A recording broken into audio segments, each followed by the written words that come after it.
Hello, this is Buona from Buona.tv, and I want to talk a little bit about mobile phones, namely Apple's iPhone, the Nokia line, I'm sorry, that American's coming out of me, Nokia line, and also the RIM or the Blackberry line of phones. Now, so much has changed in the last year and a half, I think, in the mobile phone arena that it's kind of hard to keep up. And I'm biased, but I think it all started with the iPhone's emphasis on user experience, whereas in the past with mobile phones it was all about specs and the hardware capability, what the phone could do, how much memory it had, how many megapixels the camera had. It was all about what it can do on paper. Apple came along and said, we're going to sacrifice a lot of those features that you guys are used to, and we're going to focus on user experience, which turned out to be a pretty positive thing, because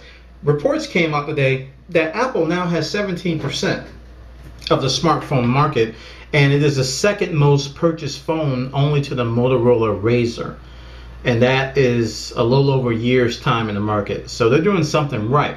Now, I'm not going to sit here and gawk over the iPhone the whole time, because now Nokia is coming out with a Blackberry Storm, which is going to have a touchscreen interface. Number one, this is something that they were really focusing on in order to compete with Apple.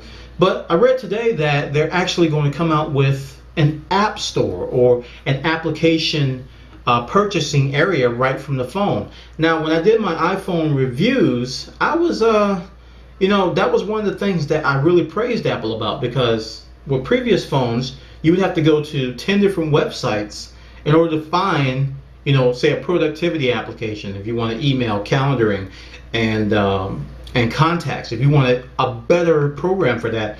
If you're on a Blackberry or if you're on Symbian, you would have to go to 5 or 6 different websites, read reviews, find out what there are, go over here, and then you will pay somebody to get this thing, and then you would download it. Hopefully it would work. It'd be a lot of stuff up in the air. It'd be buggy sometimes. It was frustrating. I went through it a few times.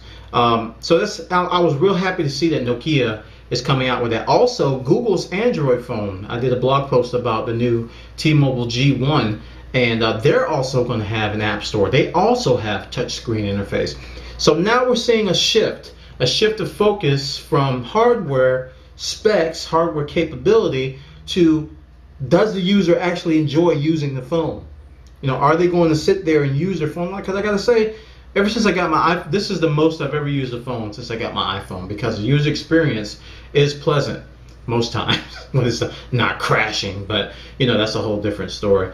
But the user experience is pleasant, 99%, 99% of the time, which encourages me to use it. And I forget that the phone doesn't have MMS. I forget that the phone doesn't have video capability. And gasp, I forget that the phone doesn't have copy paste, because all these other things outweigh those features. And I think Nokia, and I think Google and HTC and all these people that are coming on board with these touchscreen interfaces, and even with the Blackberry, they're starting to get it.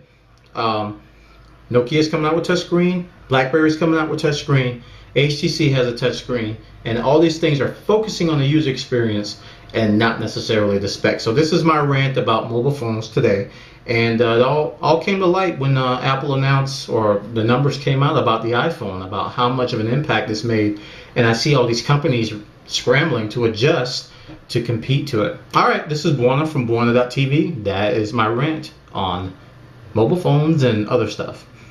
Take care.